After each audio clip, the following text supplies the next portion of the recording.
Okay, good morning, all of you. Mm, In this class today, in this lecture class, you are going to learn about more about the methods and other different things that you are going to use with the methods. As you know, in the last class, you have done about how you can create different classes, and for those classes, how you can create different objects as well. That means in Java, you are creating different objects for a single class, and you also can create different methods to do different tasks within the class. That basic things you have done in the last class. And in those things, I will do some of the revision from the last class. You have done about the method. That means method is a block of code that will perform certain tasks, which can be referred to as showing certain behavior. It is also called as the functionality done by the method or the operation to be carried out by a method. And another part was objects. You will create different classes, you will create different methods within the classes. Then to access those methods and the different data that will be in a single class, you are going to create different instances, or you can say that as different objects. So from a single class, you can create many instances or the objects based upon your need. Another part is, while you are using certain object, you can use different attributes or fields. You can say those are the data that are defined within the class, and you are going to add certain values for those attributes or the data. And similarly, class defines what an object can do. That means all the things are defined within the class, and each object can have now different set of values. Similarly, you have also learned in the last class that in OP, just like in Java, we can use different concept, programming concept that will be used during the programming. So the first basic things was the modularity. That means while you are doing coding or the programming, what you are going to do is you are going to divide certain code into a number of parts, which are normally said to be modules. That means while performing certain tasks or while you are doing coding, what you will do, you will create different modules. That means you will break down a single code into the different part. There are many benefit of it. For example, code manageability. You can easily manage the code. If there came certain error, you can also trace that and easily solve those error. That means modularity basically will divide the single larger block of code into number of part. That will it will make easier for the programmer to use the code. And another part you have done encapsulation. That means you are going to keep all those data and the method within a single unit. You can say that as a class. That's why it is basically the process of wrapping up of or the binding off of data and all the methods into a single class that will make safety from the outer interference and the misuse of the data and the method as well. That's why encapsulation is one of the basic concept that will be used in object oriented programming. Another part you have done about abstraction. Basically, abstraction means what? It will keep hiding what you are implemented in the class or the code from the user. That means you are going to use to create different objects from a class. Now you'll use those data and the method, but that will be hidden from the class. That's why abstraction means what? Basically, you are going to hide the implementation detail from the user, and by using object, now you can only use the functionality provided by those methods. That is said to be abstraction. So, in this class, you are going to cover those topic. First of all, what is method and what are the different parameters that can be used in method. Similarly, you are going to identify formal and the actual parameters. Similarly, access modifier you have done in the last class, and similarly constructor, method overloading, and other different concepts such as constructor overloading and the use of the static methods. Okay, first of all, what is method? Basically, we know that method means that a collection of the code, or you can say the statement, that will be used for performing certain specific tasks, and normally those method will give certain result to the user. And method basically allows us to reuse the code. That means you are going to perform certain tasks. For that, you are going to write the code within a method. And a method can be called whenever you want to perform the same task again. That means in the last class you have seen some of the methods, just like finding the sum. That means in that case, if you have to find the sum 10 times, then you don't have to retype or rewrite the same code for finding the sum 10 times. What you'll do is you are going to call the sum method 10 times. That means you don't have to rewrite the code again. You are going to reuse those parts from the method. So in Java, every method you are going to write within the class, which not be similar like in C or C++ or even Python. And now what is method parameter?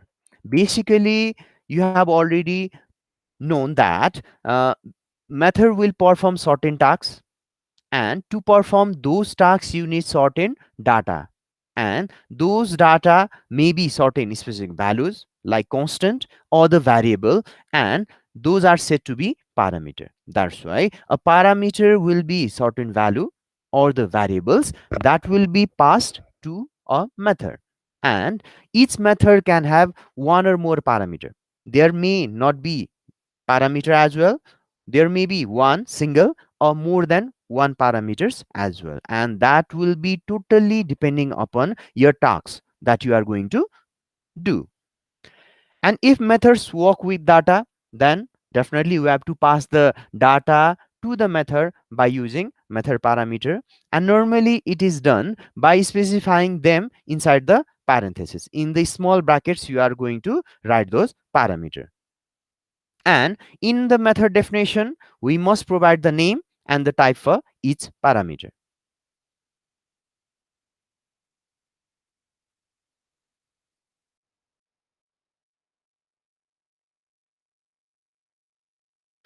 Okay, first of all, in the last class, you have seen this example where what you have done is you found the sum by using sum method. For example, in this example, you can see, first of all, there is calculate method. Within that, you have created a method with name sum, where you have used what? Two parameters. One is int a, another one is int b. And now you have found the sum equal to that int s equal to a plus b. You have displayed the sum. Now, in the void main part, what you have done, you have created an object with name c for calculate class. And you have initialized two variables a and b with two random values, for example 5 and 3, and those values you have passed to finding the sum. And again, directly giving certain value also, you can find the or compute the value of sum like this. That means in the last class you have seen how you can pass the parameter like this to a method. Whatever you have passed parameters, whether it is a variable or the constant, those value will be passed to a method like this. And you have already seen how the parameter passing will be worked in case of method. Now, the next part you are going to see today is returning the values. In the last class, what you have done, you have just used the parameter, you have displayed the value in the same method, and in that case you haven't passed any values. That means you have used void. If you remember that you have used void over here, that means no return type. That means this method will not return any value. Now, the same work or the operation can be done by using this way as well. Now you can see what you have done. The same class name, calculate.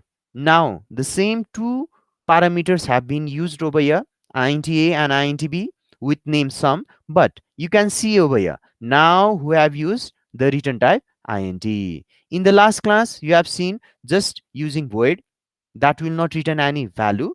But in this case what you are going to do is, you will find certain value within a method and you will return that value.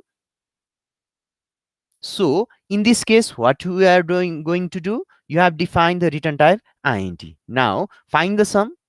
Now return that value. Return yes. That means int means this will return the integer value after finding the sum. And return yes, what it is doing?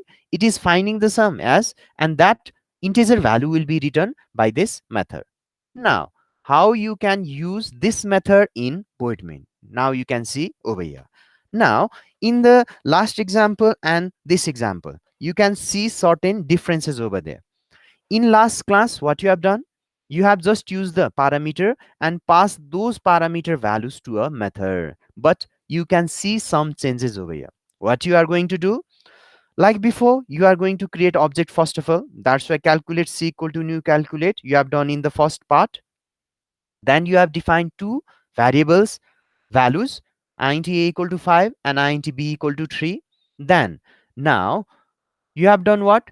You have defined the variable for taking the result or holding the result value. That's why int res, that is for result. Now to compute the sum, you have to use the sum method that you have already written in the previous class, calculate. That's why now what you are going to do, you'll do like this. C is the object dot sum a comma b. What it will do, it will call this method sum int a and int b. Now what it will do, the value of a, that is 5, and value of b, that is 3, will be passed to the sum method of the calculate. So it will find the sum, it will calculate the sum. That's why it will create the value of s to be 5 plus 3, that is 8. Now what it will do, now return yes, that means now it will return the value 8 to the result. That's why in fourth step of calculate sum step, what you will do, it will in keep the value of 8 that will be written by the method sum. That's why this return yes, what it will do, whenever this sum method is called, now this return statement will return the value and that will be kept in res, that is result variable. So at the last we are going to display the same value like this. That means the operation is same. The previous example and this example will give the same output, but main difference between those two ways are that in the previous example you haven't used any returning values. That means whatever you are going to do within a method, that will be kept within that method and no return type has been used. That means void is used over there. But in this case, you'll perform certain tasks within a method and that will return certain values. And now in the void main, what you have done, you have used certain variables to hold that value and now display that values like this. That means the main difference is in this case you are going to return the value like this.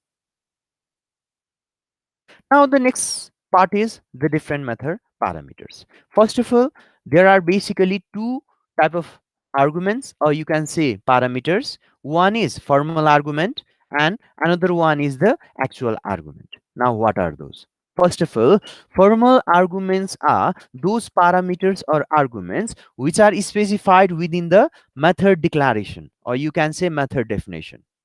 That means those variable or parameter that will be used within the method are said to be formal argument or the formal parameter. And now what is actual argument? Now you are defining the method.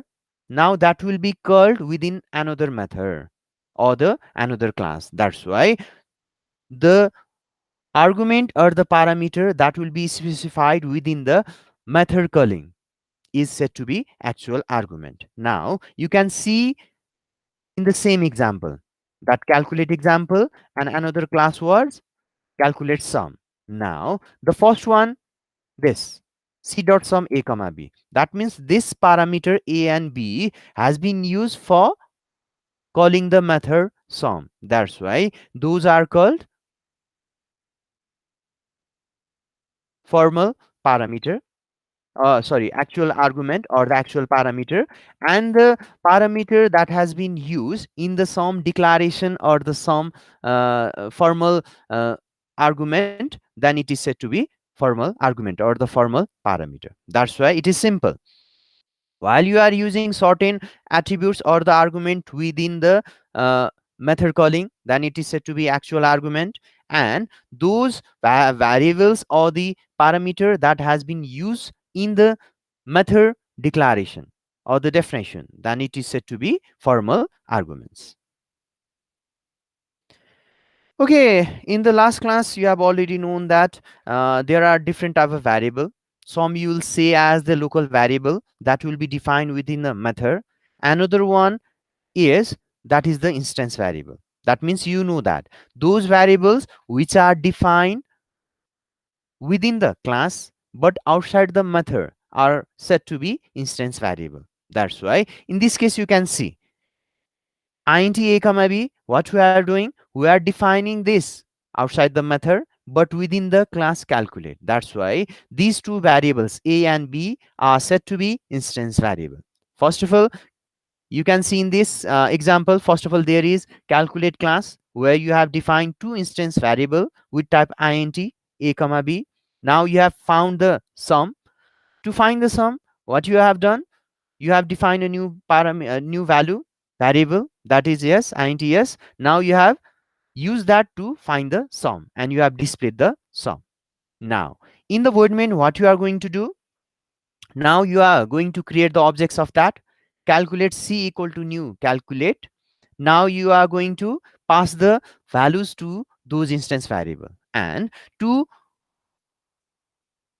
pass the values for the instance variable, you are going to use dot operator like you have used that for calling the sum. That's why c dot a, that means you are accessing the instance variable a, you are going to insert 5 values to that. Now the next one, c dot b, where you are going to insert another value, that is 3, c dot b equal to 3, like that. Just you have used dot operator to access the instance variable from the class calculate. And similarly, now you are going to use the sum from the calculate class. That's why c dot sum, like this. That means you have seen the same example to find the sum by creating different object, but in the 3 different ways. First of all, first one, without any returning values, you have used the parameter passing technique. You have used the parameter and you have passed those parameter values to the method. In the second case, you have used the returning values. That means you are passing the variables or the values, but you are going to return certain values from the method. And in this third example, you have used now the instance variable where you are performing the same task, but by using instance variable. You are not passing here certain values to the method sum. Now you have directly used over here different instance variable, like this. That means the same operation can be done by using different ways, either passing the values with returning values or passing the values but without returning the values, and this one by using the instance variable. And the next part is the constructor.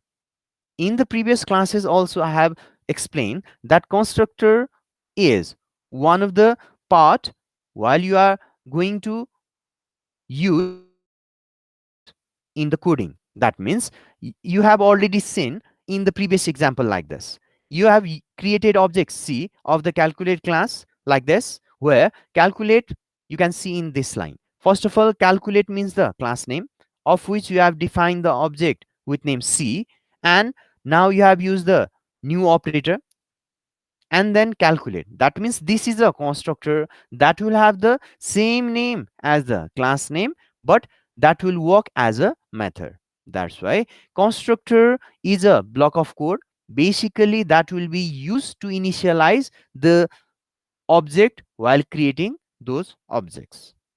And it is a special type of method that has the same name as the class name but with not any return type. That means those will not have any return type.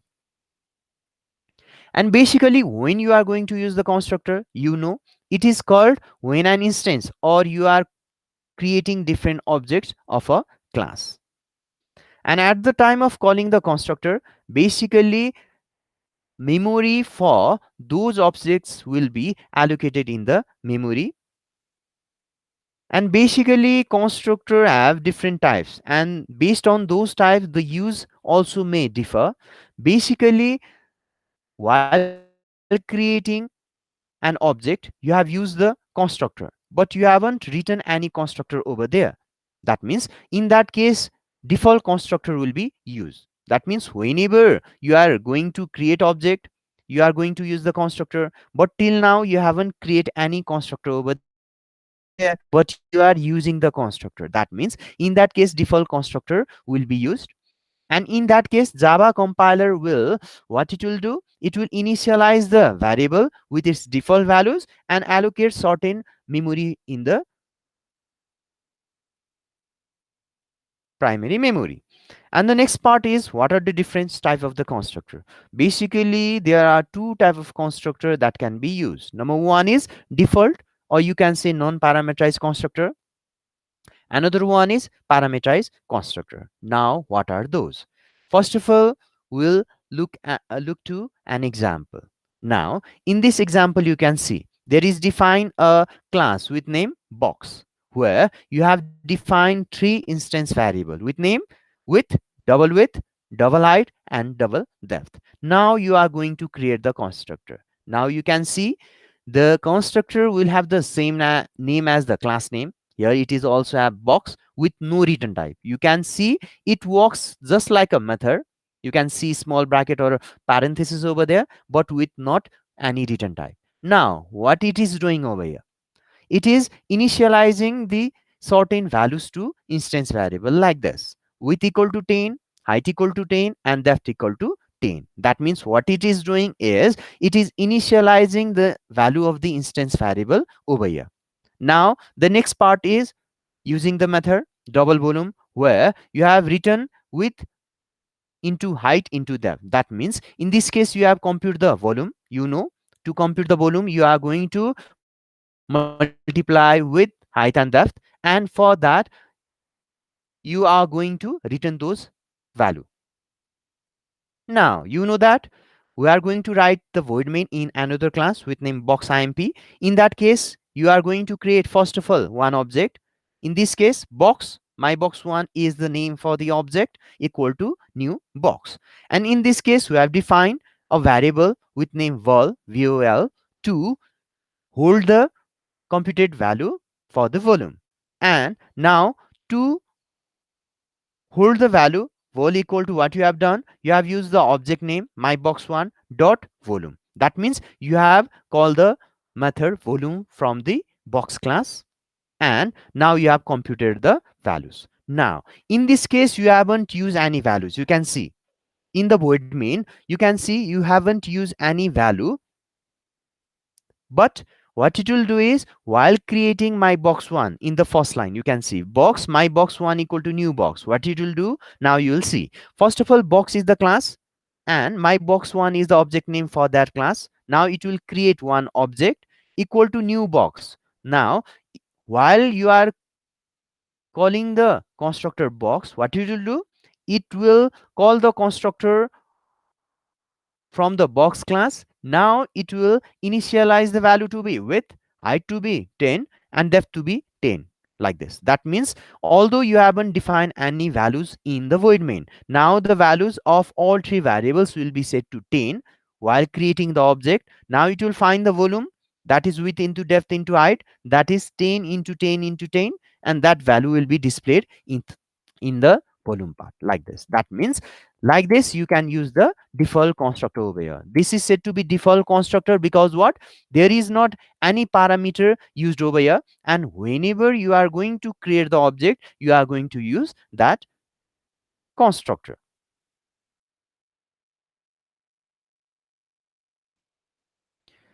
Okay, and the next part is method overloading. Now, what is that?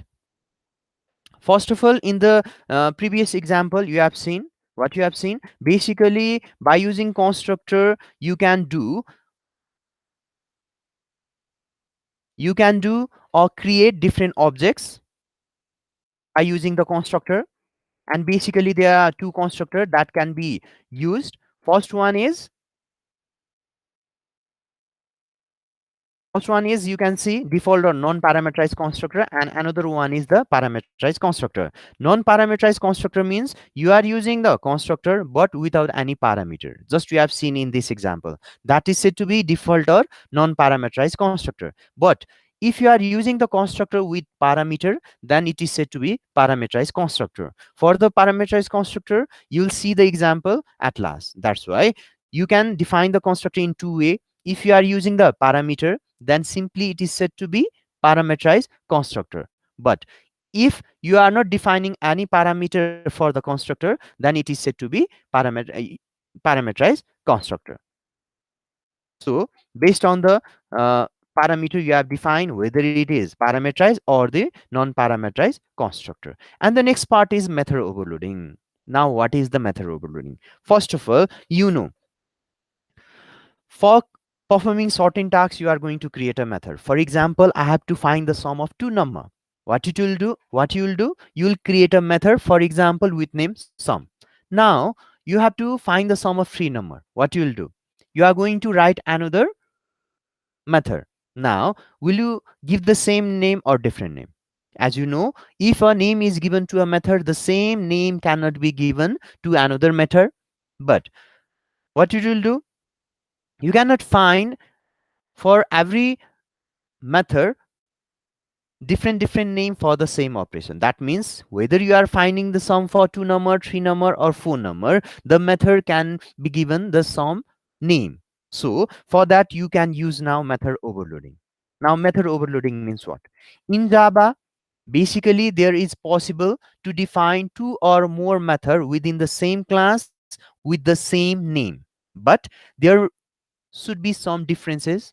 For example, parameter declaration are different, and basically it is said to be now method overloading. That means within a class you can create two or more method within the same name, but there should be some method or parameter declaration should be different. And what are the different things over there? There may be different signature. Signature means you are declaring the method where the signature can differ by the number of input parameter. That means the number of parameter may differ, or the type of the input parameter also may differ. That means some parameter may be integer type, or some may be other type, like you can say float or string, like that, or both may occur there. That means you can give the same name or for the method, but there may be some changes, like number of parameter may be different, or the type of the parameter also may differ. And basically it is one of the way to support the polymorphism in Java. That's why you have already known polymorphism means what? You are going to use the same form but to perform different tasks. Just I have given the plus operator. Like you are using the numbers or certain integer values, then it is going to find the sum. But if you are using the string, then it will concat those string values. That's why in the similar way, method overloading also perform the tasks similar to that. That means you are using the same method name, but that have certain different characteristics, that may have certain different parameters, or that may have the parameters with different data type. That's why it is one of the way to achieve polymorphism in Java. And when Java encounters a call to an overloaded method, that means the name of the method will be same. So in that case, it is going to look to the parameter that will match the overall declaration of the method. And while overloaded method may have the different return type, that means you know that method certain method will return certain values. That's why in overloaded method they may have different return types. and the return type alone is insufficient to distinguish two versions of the method. That means overloaded method may have different return types, but only different method return types will not work over there. That means there may be certain changes, like I have already told. Either parameter number should be different, or the type of the parameter should be different. Now you can see in the example. This is an example where method has been overloaded with name method name test. You can see, first of all, there is define a class with name overload demo. You have used their three method, but with the same name test. First of all, void test with no parameter. Second one, void test with single parameter. And third one with void test with two parameter, like this. That means here the number of parameters are different. Now in the fourth one also, you can see the same name test, but now here the return type is different, that is double, and the parameter is also different with double type. That's why altogether you can see four different overloaded method. First of all, three with void return type, and another one is with the return type double. That means this is an example of method overloading, where the method name will be same test, but there are main difference. You can see three different things. One, number of parameter. Another one, type of the parameter.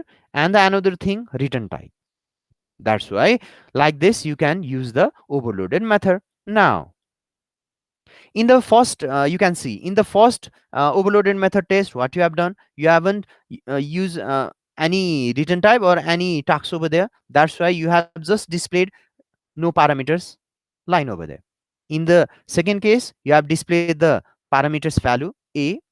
In the third case, what you have done, you have used the two parameters a and b and displays the value of those variables. And in the fourth one, you have passed the double variable a, and now you have displayed that and written the square value, that is a into a, like this. Now, in the void main, what you are going to do, like in the previous class, you will first of all create the object with name ob here, overload demo, ob equal to new overload demo. That means constructor has been used, but here we haven't defined any constructor, uh, but it will initialize the values to be 0 if the instance variable has been used over there. Now you have defined double result. Now what you are going to do over here is calling those overloaded method. First of all, ob.test. Now what you will do, it will call the method that has the same signature. That means test and no parameter. That's why it will call the first method test. It will display no parameters. And in the second line, ob.test10, here is single parameter, and that is integer type. That's why it will call the second method and it will display the value of a. In the third one, you can see ob.test 10 comma 20. That means two parameters is used over there. That means it will call the third method and it will display also the value of a and b. Now in the fourth case, you have written the value. That's why to hold that value, you have used the variable result equal to ob.test. Now you can see the parameter is what, double type. That's why it will call the fourth method, like this. That means whenever you are going to call the method based on the number of parameter or the data type of the parameter, the method will be called from the class, like this. Now in the last line, you can see system.out.println. In that case, what you have done, result of ob test plus result. That means that computed result has been displayed. So your overall output will be like this. First of all, the empty parametered method will display no parameter from the first method. In the second one, single parameter has been used. That's why that will be displayed. That is the value of a. In the next one, it will display the value of a and b. That is 10 and 20. In next one, it will now display what? The value double a, like this.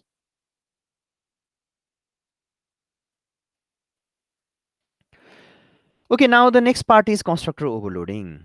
Just you have seen in method overloading, we will use the same method name for different method, and the same operation can be done for constructor as well, because constructor is also just like similar to method. That's why constructor, you know that constructor is basically just like a method, similar to method, although it doesn't have the return type, w- and it has the same name as the class name. That's why constructor can be also overloaded just like similar to the method. That's why constructor in Java can be overloaded. That means we can create as many constructor as you like in a class, and number of constructor depends upon the information we have to provide for the data or attribute that you are going to use within the class. Now you can see in this example,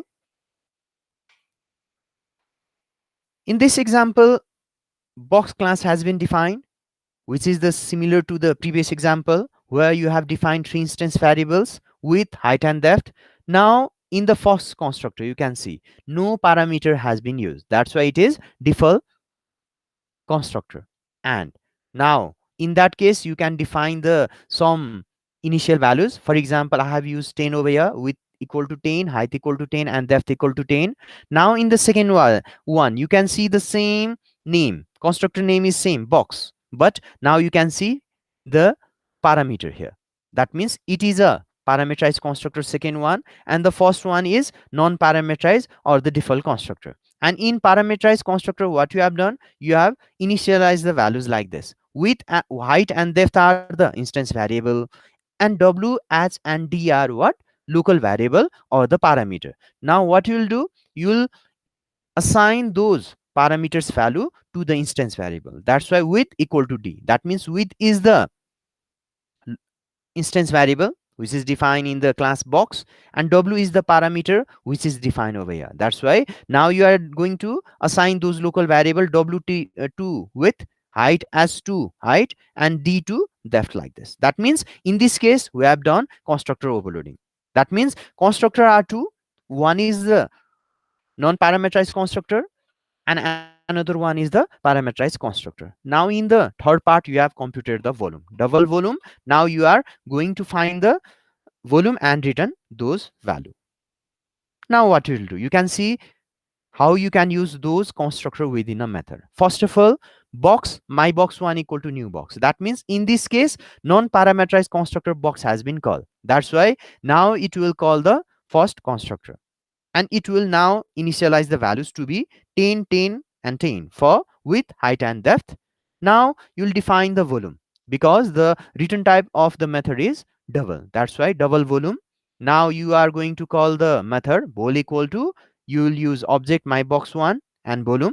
Now you will display that volume. That means it will compute the value to be of width 10, height to be 10, and depth to be 10, and the actual value will be displayed over here. Now to access the parameterized constructor, you can use like this: box my box 2 equal to new box. Now in this case you have used the three instance variable values 2, 3 and 4. Now it will call what? The second constructor, that is parameterized constructor. Now that 2, 3, 4 value will be initialized in width, height and depth. That's why width value will be 2, height value will be 3, and depth value will be 4, and that will be computed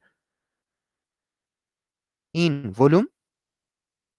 And now that the volume value will be displayed over here. That's why altogether you can see this output. In the first case, the value of width, height and depth was 10, 10, 10.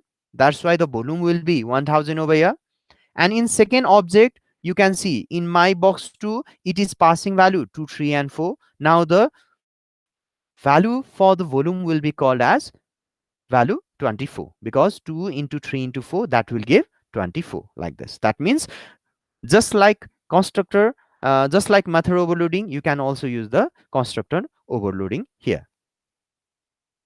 Now the similar case, but you can see here how many overloaded constructor, 3 overloaded constructor. In the previous example, you have seen 2 overloaded constructor box, that is default constructor or non-parameterized constructor, and the next one is the parameterized constructor. But in this case, you can see 3 overloaded constructor. First of all, box, this is non-parameterized constructor which will initialize -1 to all with height and depth. Now the next one, parameterized constructor with three parameters, double w, double h, and double d, which will initialize those values to instance variable with height and depth. And the third one with only single parameter, that is double len. Now what it will do, it will insert the same value for with height and depth. That means just this is the case for taking one second constructor is for the cuboid, and the third one is for the cube, where your width, height, and depth are the same. Now volume is the similar one. Now in void main, if you are calling those constructor, then what you will do, to construct the first constructor, you will just use the default constructor like you have used before. To call the second constructor, what you will do, you will use the second constructor like this, with three parameter 2, 3, and 4 like this. And if you have to call the third constructor, that then you have to use only one parameter over there.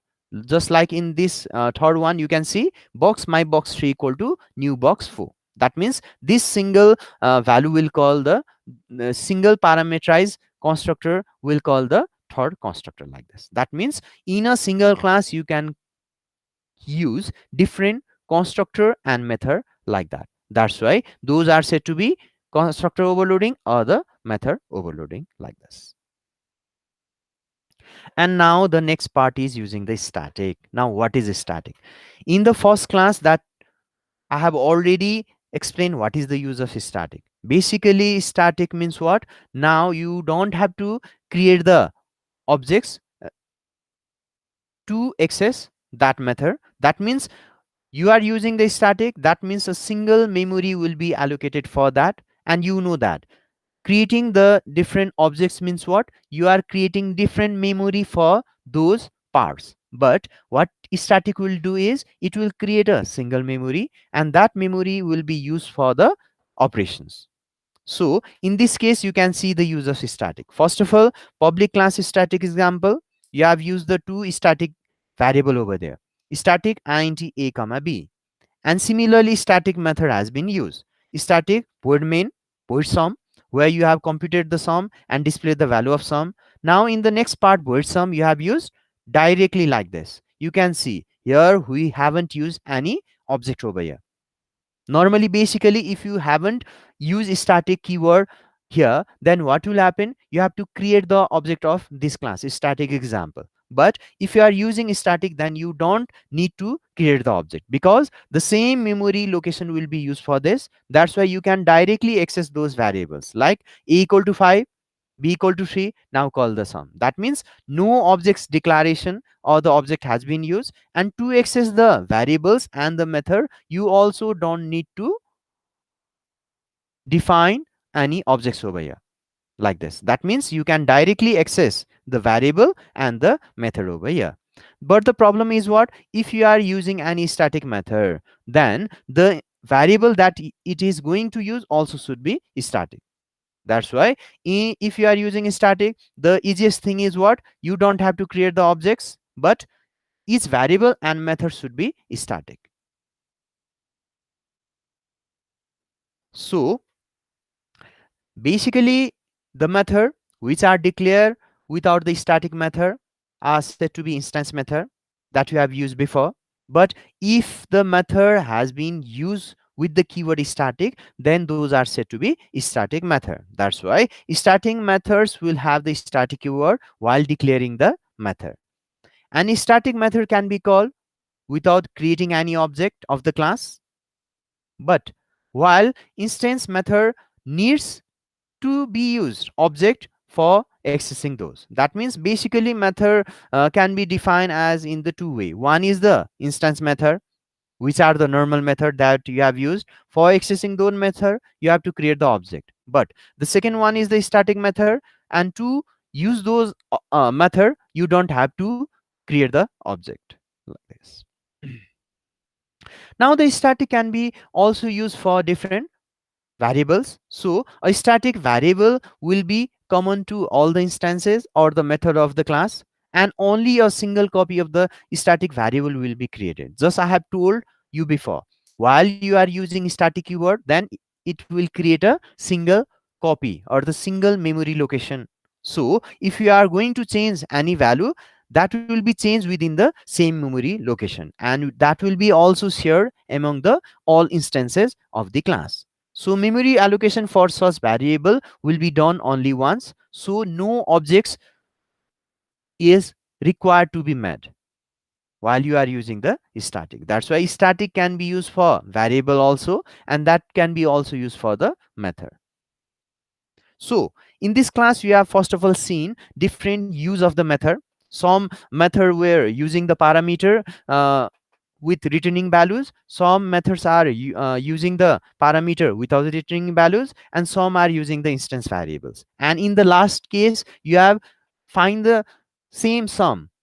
This will also find the sum, but it is using the static. That means all the operations can be done in different ways, and that different ways has been shown in this class. And similarly you have also studied about the constructor. That means constructor are basically used for initializing the values of the instance variable.